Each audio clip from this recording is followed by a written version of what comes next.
رب العالمین والصلاة والسلام علی سید الانبیاء والمرسلین وعلی آلہ الطیبین الطاہرین اما بعد فاعوذ باللہ من الشیطان الرجیم بسم اللہ الرحمن الرحیم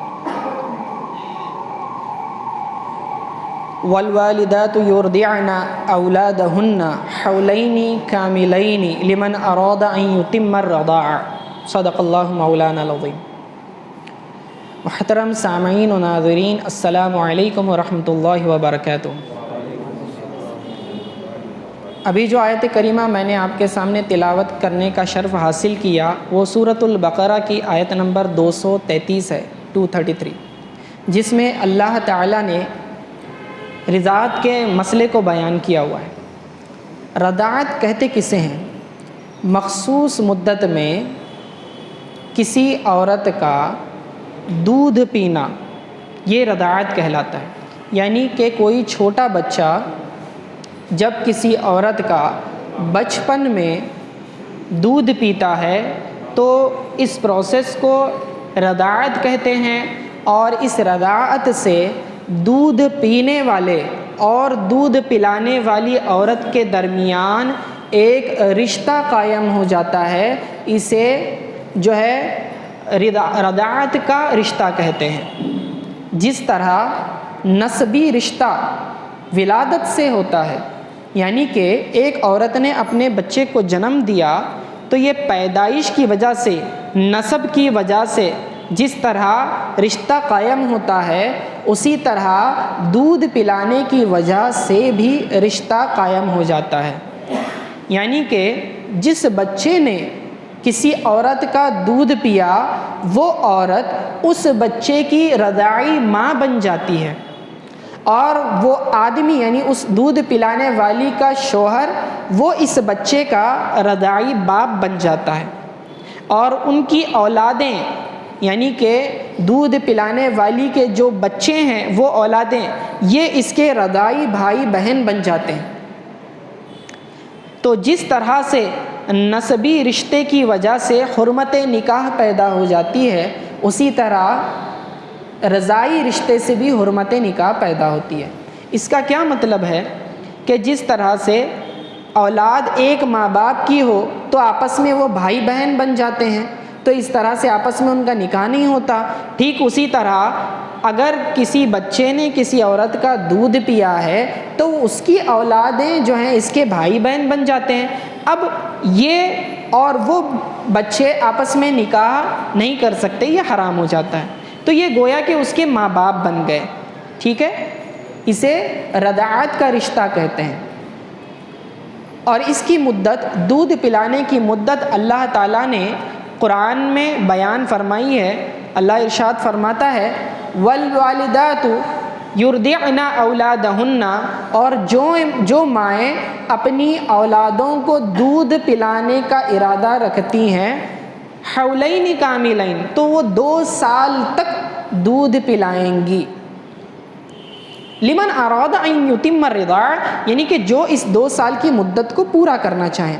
اب اللہ تعالیٰ نے قرآن میں میکسیمم مدت کو ڈیفائن کیا ہے، منیمم یعنی کم مقدار کو بیان نہیں کیا۔ یعنی کہ میکسیمم کوئی عورت اگر کسی کو دودھ پلانا چاہے بچے کو تو وہ 2 سال تک دودھ پلا سکتی ہے، 2 سال سے زیادہ دودھ نہیں پلا سکتی۔ اگر 2 سال کے بعد ایک دن بھی وہ ایکسٹرا دودھ پلائے گی تو یہ حرام ہو جائے گا۔ 2 سال سے زیادہ کوئی ماں اپنے بچے کو دودھ نہیں پلا سکتی ہے، اسے 2 سال کے بعد دودھ چھڑانا ہوگا، اور یہ چھڑانے کے لیے ماں باپ کو پہلے سے ہی کوشش کرنی ہوگی، ماں باپ کو پہلے سے ہی کوشش کرنی ہوگی ٹھوس غذائیں کھلانے کی۔ قرآن میں صاف طور سے یہ مسئلہ لکھا ہوا ہے۔ اب اگر کوئی 2 سال سے کم پلانا چاہے تو کوئی لمٹ نہیں ہے، چاہے 1 مہینہ پلائیں، 2 مہینہ پلائیں، 10 مہینہ پلائیں، 2 سال سے جتنے بھی آپ کم مدت پر ختم کرنا چاہیں بالکل کر سکتے ہیں۔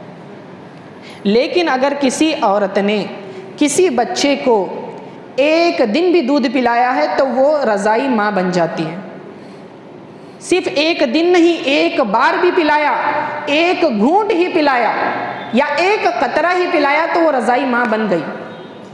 یہ رشتہ داروں نے آپس میں خیال رکھنے چاہیے۔ بعض عورتیں کیا کرتی ہیں کہ اگر اس کی ماں کہیں چھوڑ کر بچے کو گئی ہو، گھر میں رشتہ دار آپس میں خالہ وغیرہ ہوتی ہیں، تو وہ کیا کرتے ہیں کہ بھائی بچہ بہت زیادہ رو رہا ہے تو کیا اپنا دودھ پلاتی ہیں۔ پلانا گناہ نہیں ہے، ٹھیک ہے، لیکن یہ پلانے والی جو ہے اب رضائی ماں بن گئی۔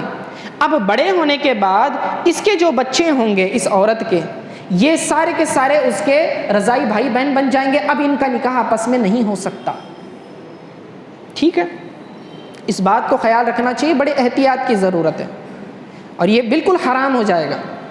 یہ رضاعت کا مسئلہ بالکل ایسا ہے جیسے ولادت کا مسئلہ، ولادت سے ماں باپ بن رہے ہیں، رضاعت سے بھی ماں باپ بن جائیں گے۔ اوکے، اب چند اور مسائل سماعت کر لیں۔ اگر کسی نے کسی بچے کو 2 سال کے بعد دودھ پلایا، ایک بچہ ہے، اس کی ماں مر گئی، اب کسی عورت کو سونپ دیا دودھ پلانے کے لیے، ولادت کے وقت اس کی ماں مر گئی، دوسری عورت جو ہے اس کو دودھ پلاتی ہے تو اس کی رضائی ماں بن گئی۔ اگر بچہ چھوٹا تھا لیکن 2 سال سے بڑا تھا تو 2 سال کے بعد اگر کسی عورت نے اس کو دودھ پلایا تو اب رضاعت کا رشتہ آپس میں قائم نہیں ہوگا، وہ اس کی رضائی ماں نہیں بنے گی اگرچہ کہ اس نے دودھ پلایا۔ اسی طرح اگر بچے نے دودھ پیا اور حلق سے نیچے اتر گیا تو رشتہ نسبی رضاعت کا رشتہ قائم ہو گیا فوراً ہی۔ اگر اس نے دودھ نہیں پیا بلکہ فوراً اگل دیا تو اس سے رشتہ قائم نہیں ہوگا۔ اگر اس نے نگل لیا بعد میں الٹی کی تو اب پھر بھی رشتہ قائم ہو گیا، ٹھیک ہے، یہاں تک مسئلہ سمجھ میں آ گیا۔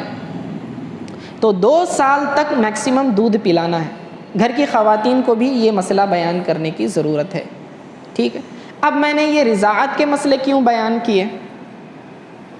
کیونکہ ہمارا آج کا جو موضوع ہے وہ رسول اللہ صلی اللہ علیہ وسلم کا سیرت کا وہ حصہ ہے جو عہد رضاعت میں گزرا، یعنی حضور صلی اللہ علیہ وسلم جب چھوٹے بچے تھے اور انہیں دودھ پلایا گیا تھا۔ تو ہم اس منظر کو سمجھنے سے پہلے یہ مسئلے کو سمجھ لیں کہ رضاعت کہتے کسے ہیں، تو یہ سمجھنے میں آسانی ہوگی، اس لیے میں نے مسئلہ بیان فرمایا۔ اب آتے ہیں رسول اللہ صلی اللہ علیہ وسلم کی ذات گرامی مقدسہ کہ جب آپ چھوٹے بچے تھے، آپ کی ولادت ہوئی تو آپ کی ماں نے آپ کو دودھ پلایا چند دنوں تک، لیکن عرب کا دستور یہ تھا، ان کے یہاں رواج یہ تھا کہ جب بچہ پیدا ہو جاتا تو گھر کی مائیں مسلسل دودھ نہیں پلاتی تھیں بلکہ بچے کو کسی دوسری عورت کے پاس سونپ دیا جاتا تھا، کوئی دائی جو اسے دودھ پلائے۔ اور یہ دودھ پلانے والی خواتین شہر کی نہیں ہوا کرتی تھی بلکہ دیہاتوں کی ہوا کرتی تھی۔ عرب کے یہاں جو دیہات کا ماحول ہوا کرتا تھا ان کی زبانیں فصیح ہوا کرتی تھی، ان کی لغت، ان کی عربی زبان بڑی فصیح ہوا کرتی تھی، اور وہاں کا ماحول خوشگوار موسم ہوا کرتا تھا، صحت آب و ہوا بہت اچھی ہوتی تھی، تو بچے کے لیے پرورش میں یہ تازی آب و ہوا اور پاکیزہ جو ہے فصیح زبان بچے کی تربیت میں بہت زیادہ فائدہ مند ہوتی تھی۔ اسی لیے عرب اپنے بچوں کو دودھ پلانے کے لیے دوسری عورتوں کو سونپا کرتے تھے۔ بدلے میں دودھ پلانے کی مدت ختم ہو جانے کے بعد یہ جو ماں باپ ہوا کرتے تھے بچے کے، وہ بہت سارا مال و دولت سے اسے نوازتے تھے، ان عورتوں کو نوازتے تھے، اور یہ دستور چلا آ رہا تھا۔ اور قرآن میں جو آیت میں نے ابھی پڑھی وہ ابتدائی حصہ ہے، اس کے آگے اللہ تعالیٰ نے قرآن میں یہ مسئلہ بیان فرمایا ہے کہ جو دودھ پلانے والی ہے اس کو جو ہے بچے کا باپ کیا کرے گا، مال اور جو ہے کھانا پینا کپڑے یہ فراہم کرے گا دستور کے مطابق، ٹھیک ہے۔ تو رسول اللہ صلی اللہ علیہ وسلم کی پیدائش ہونے کے بعد اب انہیں دودھ پلانے کا زمانہ شروع ہو چکا تھا۔ اب کسی دودھ پلانے والی دائی کو مقرر کرنا بھی ضروری تھا، اور یہ جو خواتین تھی دودھ پلانے والی دائیاں، یہ موسم بہار میں ربیع الاول کے مہینے میں آیا کرتی تھی، اور آقا علیہ الصلوۃ والسلام کی ولادت بھی ربیع الاول کے مہینے میں ہوئی، تو یہ بالکل عین جو ہے ان کے آنے کا وقت تھا۔ قبیلہ بنو سعد کی عورتیں دودھ پلانے کے لیے آیا کرتی تھیں، اور قبیلہ بنو سعد شجاعت اور بہادری میں بہت زیادہ مشہور تھا، اور ان کے اخلاق بھی بہت اچھے تھے۔ ان کے اندر حلم، بردباری، ملنساری بہت اچھی تھی۔ اور یہ قبیلہ جو ہے بنو سعد، اس کی خواتین حسب معمول جو ہیں 10 عورتیں وہاں سے نکلیں اور قریش کے پاس مکہ میں آنے کا ارادہ کرتی تھیں۔ بنو سعد قبیلہ بہادر بھی تھا اور تیر اندازی میں ماہر بھی تھا، جنگجو جو ہے جنگی مہارتیں بھی رکھتا تھا، نیزہ چلانا، بھالا پھینکنا اور تیر اندازی میں بہت ماہر تھے وہ لوگ۔ حلیمہ سعدیہ رضی اللہ تعالی عنہا بھی بنو سعد قبیلے سے تعلق رکھتی تھیں۔ آپ جو ہیں بنو سعد میں غربت کی حالات گزار رہی تھیں، کیونکہ قحط سالی تھی، بارش نہیں ہوئی تھی۔ آپ کے پاس جو اونٹنی تھی وہ بھی جو کمزور ہو گئی تھی، اس کا گوشت بھی جو ہے کم ہو چکا تھا۔ وہ اونٹنی دودھ دیا کرتی تھی، اسی سے گھر کا گزر بسر ہوا کرتا تھا۔ اور حلیمہ سعدیہ کے شوہر، ان کا نام تھا حارث، اور ان کے بچے بھی تھے۔ تو یہ جو ہیں حالات بڑے غربت میں گزار رہے تھے۔ ان کے پاس بکریاں بھی تھیں، لیکن وہ بھی جو ہیں بہت کمزور ہو چکی تھیں۔ اب حلیمہ سعدیہ نے سوچا کہ اب حالات بہت خراب ہیں، تو کیوں نہ میں جو ہے یہ دودھ پلانے کے لیے کسی بچے کو اڈاپٹ کر لوں، تاکہ جو ہے پھر اس سے جو اجرت ملے اس سے ہمارا گزر بسر ہو سکے۔ تو آپ نے جو ہے سامان سفر باندھا اور اپنے شوہر کے ساتھ نکل پڑی۔ اب ان کے ساتھ جو ہے دوسری جو اس قبیلے کی بنو سعد کی خواتین تھیں، وہ جو ہے اپنے اپنے اونٹوں پر سوار ہو کر تیز تیز آگے چلی گئیں۔ چونکہ حلیمہ سعدیہ رضی اللہ تعالی عنہا کی جو ہے اونٹنی وہ کمزور تھی، اسی لیے وہ ان کے ساتھ تیز نہیں پہنچ سکی۔ اب انہیں بڑا غم ہوا حلیمہ سعدیہ رضی اللہ عنہا کو کہ یہ عورتیں چلی جائیں گی اور عمرا کے امیر جو خاندان کے لوگ ہیں ان کے بچے لے لیں گی اور مجھے شاید کوئی نہ ملے۔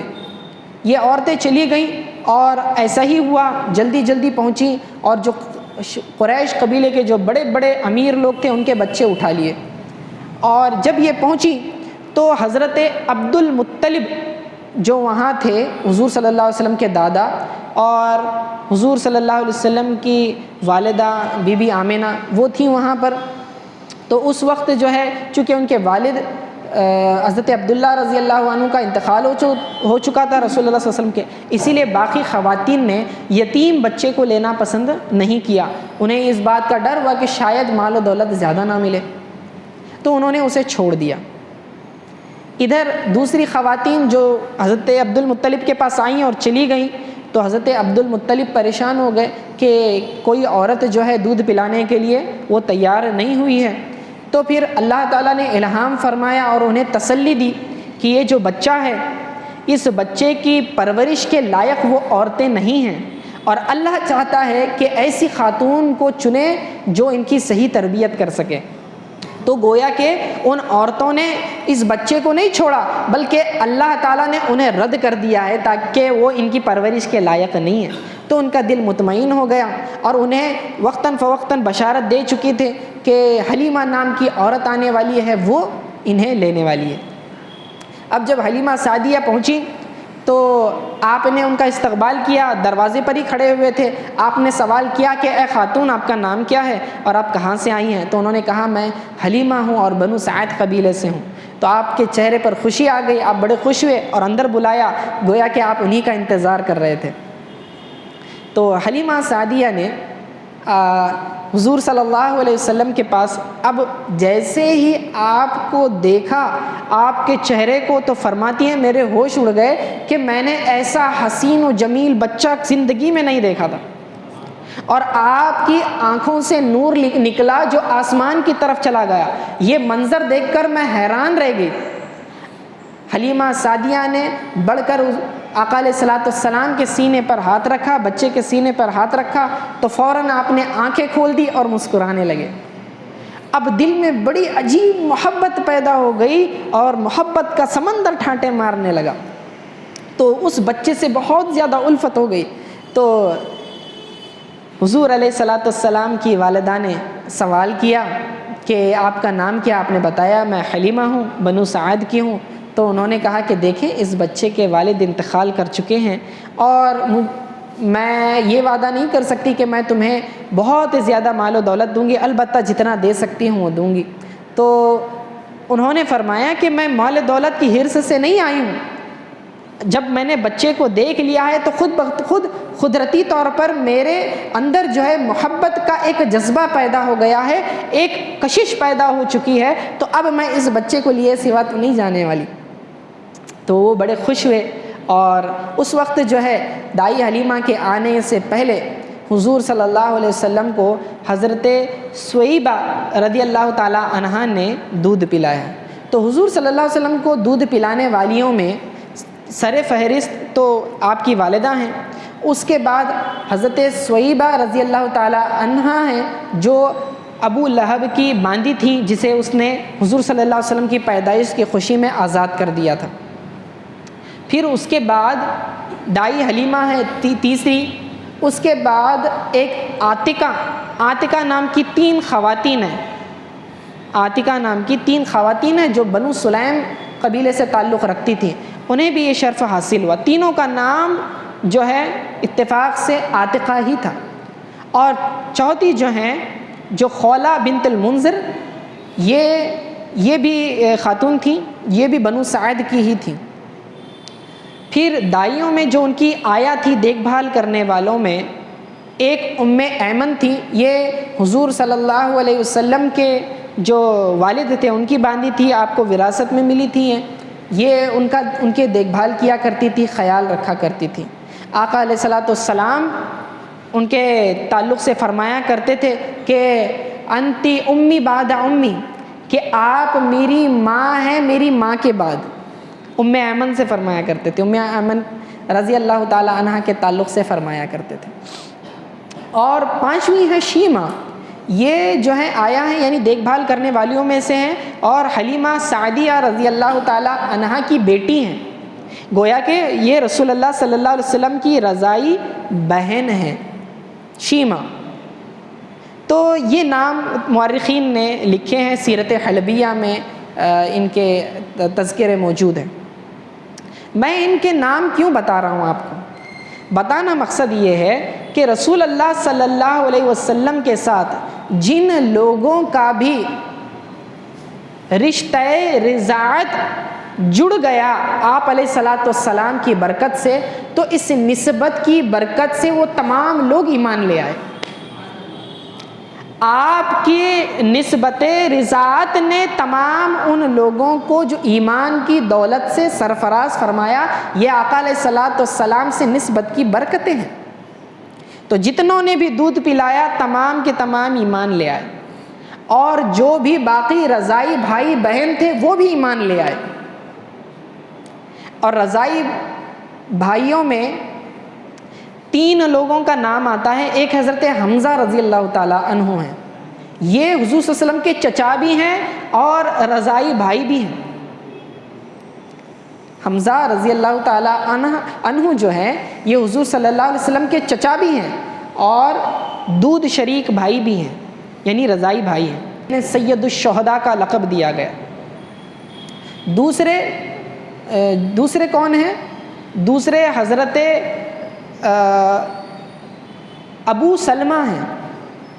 یہ ابو سلمہ بھی جو ہیں حضور صلی اللہ علیہ وسلم کے رضائی بھائی ہیں۔ ابو سلمہ ابو سلمہ، اور اس کے بعد تیسرے ہیں ابو سفیان بن الحارث۔ ابو سفیان یہ جو ہیں حارث کے بیٹے، اور یہ حارث کون ہے؟ یہ حضور صلی اللہ علیہ وسلم کے چچا ہی ہیں، چچیرے بھائی ہیں، یعنی کہ حارث اور عبداللہ رضی اللہ تعالیٰ عنہ دونوں آپس میں سگے بھائی، یعنی عبد المطلب کے دونوں سگے بیٹے ہیں۔ اور یہ وہی حارث ہیں جو حضرت عبد المطلب کے ساتھ مل کر زمزم کے کنویں کو کھودنے میں مدد کی تھی، جنہوں نے، یہ وہی حارث ہیں، ان کے بیٹے ابو سفیان۔ تو یہ تمام کے تمام ایمان لے آئے۔ تو بتانا یہ مقصد ہے کہ رسول اللہ صلی اللہ علیہ وسلم کے ساتھ بھی جن کا بھی نسبت رضاعت ثابت ہو گئی انہوں نے ایمان قبول کیا۔ یہ برکت ہے آقا علیہ الصلوۃ والسلام سے نسبت کی۔ اب حلیمہ سعدیہ رضی اللہ تعالی عنہا نے جب حضور علیہ الصلوۃ والسلام کو لے لیا تو شکرانے کے طور پر آپ نے چاہا کہ میں سب سے پہلے بیت اللہ شریف میں حجر اسود کا بچے کو بوسہ دلا دوں گی، اس کے بعد اپنے قبیلے کی طرف چلی جاؤں گی۔ آپ نے حضور صلی اللہ علیہ وسلم کو گود میں لیا اور حجر اسود کے پاس گئیں اور چاہتی تھیں کہ حجر اسود کا بوسہ رسول اللہ صلی اللہ علیہ وسلم کو دلائیں، لیکن دیکھتی کیا ہیں حجر اسود خود خانہ کعبہ سے نکلا اور آقا علیہ الصلوۃ والسلام کا بوسہ لیا۔ آپ بڑی حیران ہو گئی، یہ عجائبات دیکھنے لگی، حیران ہو گئی۔ رسول اللہ صلی اللہ علیہ وسلم کو وہ بوسہ دلانا چاہتی تھی، حجر اسود نے اٹھ کر خود آقا علیہ الصلوۃ والسلام کا بوسہ لیا۔ یہ عجائبات آپ دیکھتے جائیں، بچپن سے دیکھتے جائیں۔ پھر اس کے بعد حلیمہ سعدیہ جو ہیں اونٹنی پر انہیں سوار کیا۔ جیسے ہی اونٹنی پر سوار کیا، وہ اونٹنی شکری کے طور پر، اللہ رب العزت کے شکر کے طور پر خانہ کعبہ کی طرف منہ کیا اور 3 مرتبہ سجدہ کیا، اور پھر اس کے بعد حلیمہ سعدیہ رضی اللہ تعالیٰ عنہ انہیں لے کر چلی۔ تو آپ فرماتی ہیں کہ یہ اونٹنی جو سب سے کمزور تھی اور قافلے میں سب سے پیچھے رہ رہی تھی، جیسے ہی آقا علیہ الصلوۃ والسلام کو سوار کیا تو وہ جو اونٹنی دبلی پتلی تھی اس میں گوشت بھر آیا اور وہ تندرست ہو گئی، اور اس کے حسن میں، اس کے رنگ میں اضافہ ہو گیا، اور تیز رفتار اونٹنی بن گئی، اور چلتے چلتے وہ خواتین جو آگے نکل چکی تھیں بچوں کو لے کر، انہیں بھی پیچھے چھوڑ دیا۔ وہ خواتین جو حلیمہ سعدیہ کے ساتھ آئی تھی حیران ہو گئی، کہنے لگی کہ اے حلیمہ، کیا تم نے سواری بدل لی ہے؟ یعنی معلوم ہوتا ہے کہ کوئی دوسری اونٹنی ہے جو تم نے لے لی ہے، آتے وقت تو بڑی سلو آ رہی تھی۔ تو حلیمہ سعدیہ رضی اللہ تعالیٰ عنہ نے بڑا پیارا جواب دیا، کہنے لگی کہ سواری تو وہی ہے لیکن سوار بدل گیا ہے۔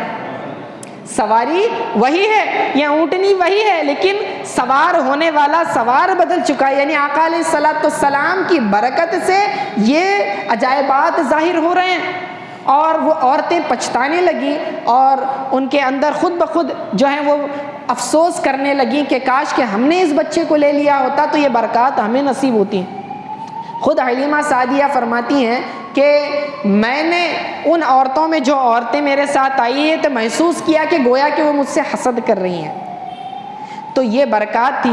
پھر چونکہ قحط سالی کی وجہ سے اور فاقوں کی وجہ سے حلیمہ سعدیہ کے سینے کا دودھ بھی خشک ہو چکا تھا، جیسے ہی رسول اللہ صلی اللہ علیہ وسلم کو سینے سے لگایا، آپ نے محسوس کیا کہ دودھ تیزی سے آ رہا ہے اور چھاتیاں بھر گئی، اور آقا علیہ الصلوۃ والسلام نے فوراً دودھ پینا شروع کر دیا۔ تو رسول اللہ صلی اللہ علیہ وسلم کی چھونے کی برکت سے دودھ بھی آ گیا، خود بخود دودھ آ گیا۔ اور جب حلیمہ سعدیہ انہیں گھر پہنچی لے کر، تو جن بکریوں نے دودھ دینا بند کر دیا تھا ان کے تھن بھی دودھ سے بھر گئے، گھر میں خیر و برکتیں نازل ہو گئیں۔ اور آپ فرماتی ہیں کہ ہمارے گھر میں اتنی روشنی نہیں ہوا کرتی تھی چراغ کی وجہ سے، آقا علیہ الصلوۃ والسلام کو جیسے ہی ہم گھر میں لائے، آپ کے نور سے ہمارا پورا گھر منور ہو گیا۔